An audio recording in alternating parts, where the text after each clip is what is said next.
هنبتدي بحشو الجلاش. هنحتاج 500 جرام من اللحمه المفرومه، نص كيلو، ومعانا حبايه بصل كبيره مفرومه ناعم، وهنحتاج فص توم مفروم. والتوم هنا اختياري، لكن انا بشوف ان التوم بيدي تيست عالي جدا للعصاج بتاعي. وهنحتاج نص معلقه صغيره ملح، ونص معلقه صغيره فلفل اسود، ورشه جوز الطيب. دي بس كل مكوناتنا في حشو الجلاش. نيجي لتعصيج اللحمه بتاعتنا. بننزل في طاسه بكميه اللحمه بتاعتنا قطعه واحده زي ما انتم. ودي افضل طريقه لعصاج اللحمه، ان احنا بننزل باللحمه قطعه واحده، ولما بتبدا تتكرمل من تحت كده وتتحمر من تحت انا ببدا اقلبها مره واحده. ده بتحافظ على ان العصاج بتاعي اللحمه بتاخد قرمشه جميله كده وخفيفه، وفي نفس الوقت ما تنزلش كميه سوائل كتير، تحتفظ بكميه السوائل بتاعتها.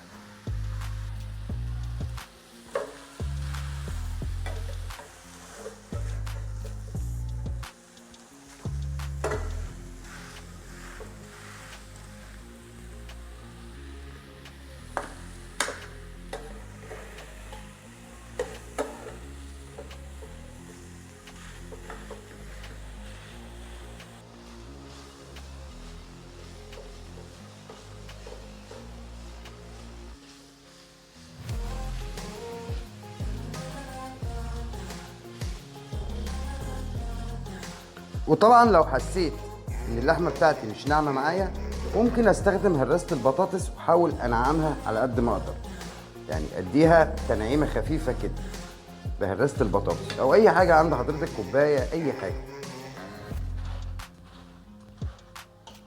بعد كده انا بنزل بالبصله بتاعتي وفص الثوم المهروس اللي قلنا عليه،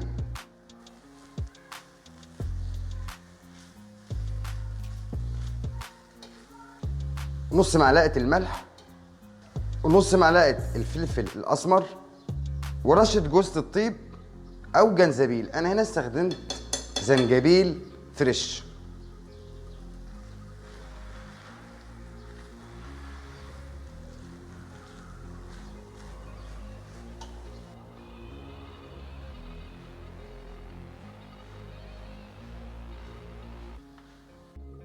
نيجي للماده الدهنيه اللي احنا محتاجينها عشان نورق الجلاش وندهن بيها الجلاش. معايا معلقتين من الزبده، ومعلقتين من السمنه، وربع كوبايه من الزيت.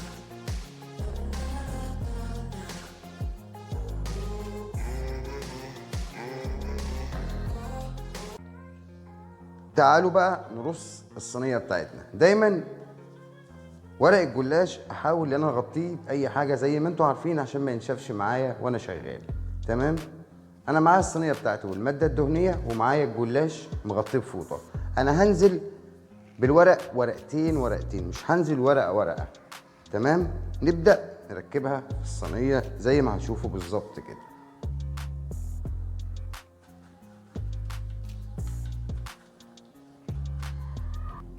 زي ما قلنا هننزل بورقتين ورقتين.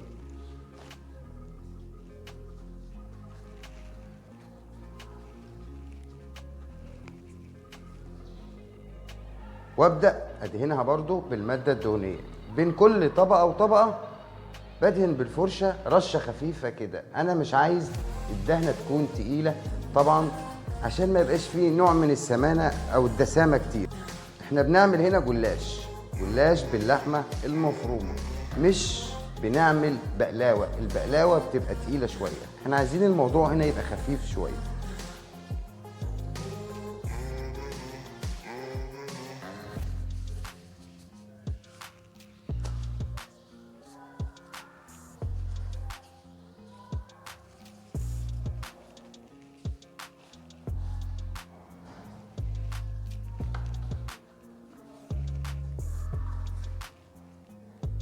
وبعد ما بفرد نص الكميه في الصينيه بتاعتي، انا بنزل بكميه اللحمه المفرومه بتاعتي وافردها في الصينيه. وبعد كده برجع اكمل باقي ورق الجلاش.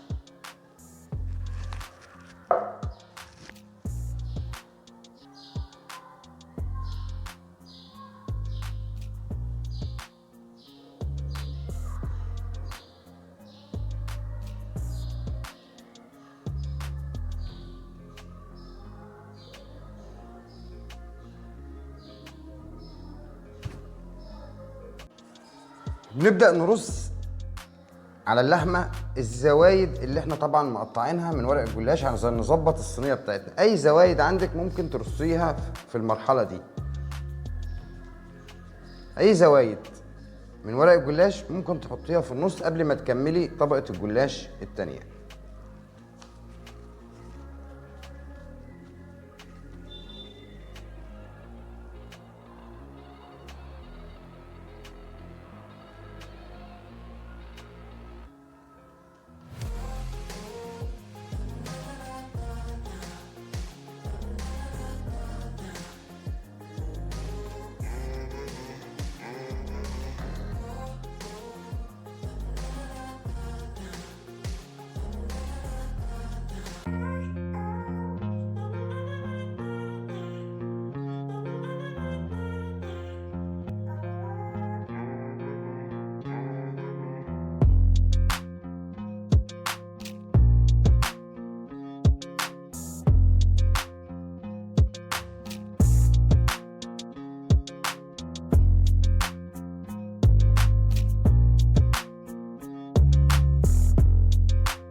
احنا رصينا الصينيه بتاعتنا ورقتين ورقتين، وبين كل ورقتين والورقتين التانيين احنا بنحط ماده دهنيه خفيفه، لان احنا قلنا هنا ده جلاش باللحمه المفرومه مش جلاش حلو، يعني ده مش بقلاوه، فاحنا عايزين كميه الدهون اللي فيه تكون قليله شويه. تمام. وفي نص ورق الجلاش، نص كميه ورق الجلاش انا حطيت اللحمه المفرومه، وبعد كده كملت باقي ورق الجلاش زي ما شفنا مع حضراتكم بالظبط، وقطعتها التقطيعه المناسبه ليا. بعد كده انا بدخلها الفرن لمده 3 دقائق، تاخد تشميعه خفيفه بس كده، ويكون الفرن مسخن مسبقا. بدخلها 3 دقائق وبطلعها عشان اسقيها بالصوص اللي هنجهزه مع بعض دلوقتي. في بعض الناس طبعا بتسقيها قبل ما بتدخلها في المرحله دي، لكن انا ما بفضلش، انا بحب ادخلها تاخد تشميعه وبعد كده انا بسقيها بالصوص بتاعها. وبالنسبه للصوص اللي هنسقي بيه الجلاش، معانا بيضتين في درجه حراره الغرفه، ومعانا كوبايه لبن 200 مللي. انا بحاول ان انا اضرب البيض كده بعيد عن اللبن عشان اتاكد ان كل البيض داب معايا، عشان لما اضيفه على اللبن ما يبقاش فيه اماكن متكتل فيها البيض.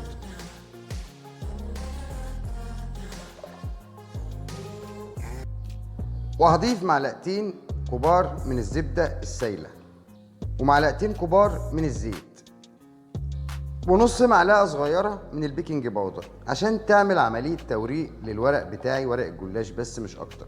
نص معلقه ملح، ونص معلقه فلفل اسمر، ولو في فلفل ابيض يبقى احسن، لكن انا مش متوفر عندي فلفل ابيض.